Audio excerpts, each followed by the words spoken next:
नए साल के मौके पे आज सर नए साल के मौके पर आज बाबा के दर्शन के लिए आए हैं। क्या लग रहा है और क्या मांग रहे हैं आप? बस नए साल के अवसर पे मैं सबको हैप्पी न्यू ईयर, नए साल की ढेर सारी शुभकामना। और बाबा से मांगना क्या है मुझसे? बाबा ने बिना मांगे बहुत कुछ दे दिया है मुझे। बाबा ने तो इतना दे दिया है कि इनका दर्शन करने का वक्त नहीं मिलता हम लोगों को। तो बाबा से मैं किसी भी तीर्थ स्थल पे जाता हूँ तो कुछ मांगता नहीं, बट मैं यही मांगता हूँ कि भगवान आप सबको अच्छा रखो, लोग खुश रहें। खुश रहेंगे तो ही हमारी संगीत चलेगी, लोग खुश रहेंगे तभी हम अच्छे गा पाएंगे, लोग खुश रहेंगे तभी हम अच्छे एंटरटेन कर पाएंगे। तो एंटरटेन जो हमारा विषय है, तो एंटरटेन खुशी में ही होती है, गम में नहीं होती। तो बस हम भगवान से यही मांगते हैं कि बाबा आप दुनिया को खुश रखें, दुनिया को हैप्पी रखें, और ताकि हम और हम सब मिलकर एक नई दिशा में अपने आप को लेके जा सकें। सर रंगे बसंती ये नया मूवी आया है आपका, ट्रेलर लॉन्च हुआ है, कई सारे नहीं, रंग दे बसंती रिलीज हो गई है। डंस की मेरा ट्रेलर टीजर रिलीज हुआ है, जो कि ग्लोबल म्यूजिक जंक्शन पे रिलीज हुआ है। उसके धीरज ठाकुर जी डायरेक्टर हैं, मैं एज ए लीड कर रहा हूँ उसमें। और बहुत प्यारी सिनेमा है। एक सिनेमा जब देखेंगे तो आपको पता चलेगा, बहुत जल्दी रिलीज होने वाली है। उसका ट्रेलर भी बहुत जल्दी रिलीज होने वाला है। तो बस प्रयास है एक भोजपुरी भाषा को, अपने बोली को बहुत बड़ा बनाने की, अपने माध्यम से, संगीत के माध्यम से, अपने एक्टिंग के माध्यम से, डांस के माध्यम से, अपने विचारधारा के माध्यम से। नए साल में कितना संकल्प क्या करना है, मैं कल नहीं सोचता, मैं आज में जीता हूँ। आज जो मेरे सामने है वो मेरा है। आज आप लोगों के सामने हूँ, आप मेरे सामने हैं। इससे बेहतर पल क्या हो सकता है कि हम एक दूसरे को जानते हैं, एक दूसरे को पहचानते भी हैं, बट हम कभी मिल नहीं पाते एक दूसरे से। आज नए साल के मौके पे आप लोगों का प्यार मुझे मिल रहा है, अब इससे बड़ा सुखद क्या हो सकता है? नए साल की शुरुआत साई दर्शन से आपने की है। क्या भावना है साई के प्रति और कैसा लगा यहाँ? देखिए, मैंने क्या बोला कि किसी के प्रति अगर आपके मन में श्रद्धा है ना, तो दुनिया के किसी कोने में, चाहे कोई भी आपको बोल दे कि ये गलत है, ये सही है, तो हमारी भावना में ही गलती थी कि हमने ठीक से माना ही नहीं। तो वो हमारी गलती है कि हमने उनको अपनाया ही नहीं। जब हमारे परिवार में विवाद कैसे होता है? क्योंकि हम दुनिया की सुनते हैं। तो अगर हम दुनिया की सुनेंगे तो फिर आपका कोई नहीं सुनेगा। तो कोशिश करिए कि आप खुद का सुनिए, आपको क्या अच्छा लगता है उस विचारधारा में जाइए, क्योंकि मेहनत आपको करना है, आगे आपको बढ़ना है, ये सोच आपकी है। तो आप अपने सोच को जिसके प्रति रखे हैं उसके प्रति हमेशा एक विश्वास रखिए। नहीं तो पत्थर में भगवान नहीं होता, हमारा विश्वास ही उस पत्थर में भगवान जगा देता है। तो दुनिया में तो हर वो पत्थर भगवान का स्वरूप ही है, बट हमारा विश्वास इतना अटल होता है कि उस पत्थर में भी हम भगवान ढूंढ लेते हैं। तो मुझे लगता है कि हर आदमी को अपने विश्वास पे हमेशा कायम रखना चाहिए और विश्वास पे खड़े उतरना चाहिए कि हमारा विश्वास अगर इस माइक पे है तो इस माइक पे ही विश्वास मैं करूंगा, क्योंकि इस माइक की आवाज़ बहुत बड़ी है, इस चैनल की आवाज़ बहुत बड़ी है और ये आपके हाथ में है। तो आपको एक बहुत बड़ी जिम्मेदारी दी गई है, उस जिम्मेदारी के साथ और उस विश्वास के साथ अपने आप को लेके चलिए, आपको दुनिया में कोई नहीं हिला सकता। नए साल में कितनी सारी मूवी आई? बहुत सारी मूवियाँ हैं, 7-8 मूवी तो मेरी बन की रेडी हैं। कुछ रिलीज पे हैं, कुछ डबिंग पे हैं, कुछ का सेंसर में गया है। तो 8 मूवी है जो कि रिलीज पे है और 15-16 मूवी साइन किया हूँ, तो अब धीरे धीरे शूटिंग होती रहेगी। कल आपका प्रोग्राम था, प्रोग्राम रद्द हुआ है, आयोजन था उसको पाकिस्तान का नहीं, एक्चुअली मैं पता नहीं अब किस रीजन से वो मैं हुआ, कि मुझे जहाँ तक पता चला कि परमिशन का थोड़ा सा वहाँ की सरकार परमिशन नहीं दिया, क्योंकि मेरे हर कार्यक्रम में क्राउड 3 से 4 लाख लोग हो जाते हैं और वो बड़ा रिस्की होता है।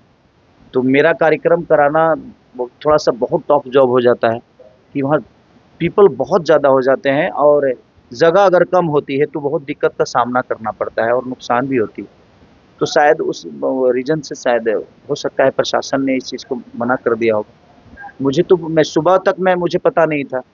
वो अचानक से जब भोजपुरी सेलिब्रिटी मैनेजमेंट एक कंपनी है जो मुझे मैनेज करती है, तो उन लोगों की तरफ से मुझे कॉल आया कि सर वहाँ से अपडेट कुछ आ नहीं रहा है, तो शायद वो प्रोग्राम कैंसिल हो गया। तब जाके मुझे पता चला। कुछ दिनों पहले आपके बारे में कुछ रूमर फैलाई गई। ये सब चीज़ें, मैं कुछ तो हूँ जो मेरे बारे में दुनिया बोलती है, तो बस कुछ बनने की और कोशिश कर रहा हूँ कि कुछ और बन जाऊँ कि दुनिया और बोले। जिस दिन दुनिया ये नहीं बोलेगी उस दिन बुरा लगेगा कि शायद मैं खत्म हो गया क्या।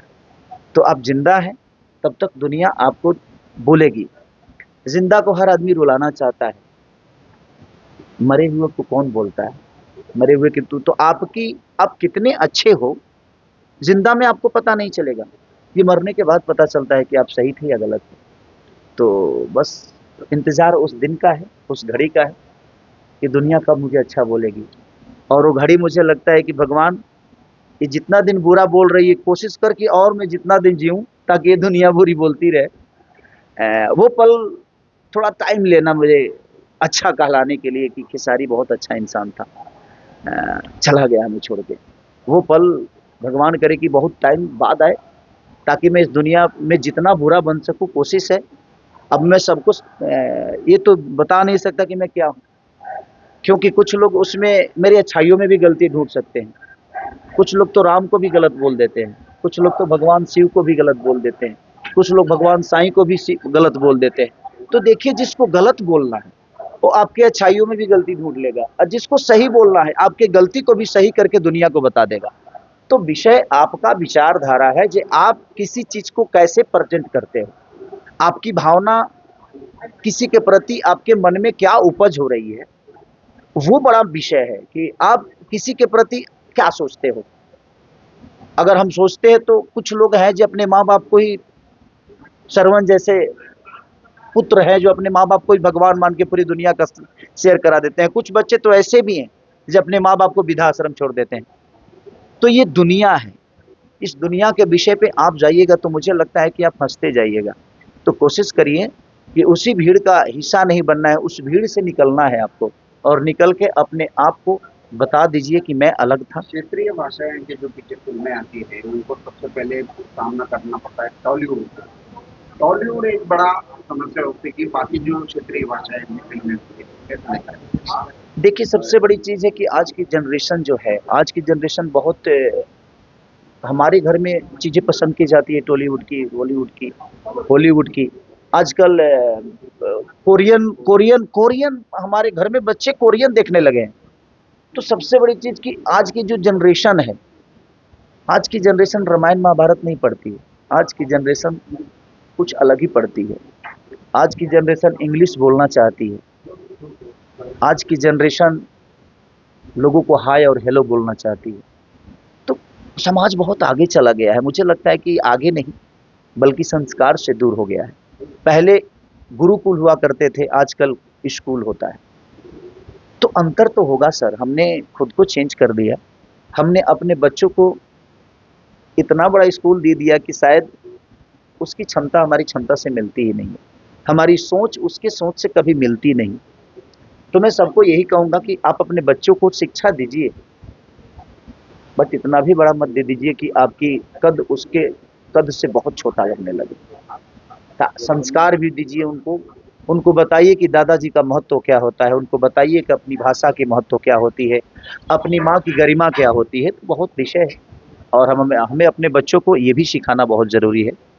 राम की भूमि को बताना ज़रूरी है, साईं की महिमा को बताना ज़रूरी है। तब हमारे बच्चे आस्था की तरफ जाएंगे, और जो आस्था की तरफ जाएगा वो एक वचन पे 14 बरस वनवास काट सकता है।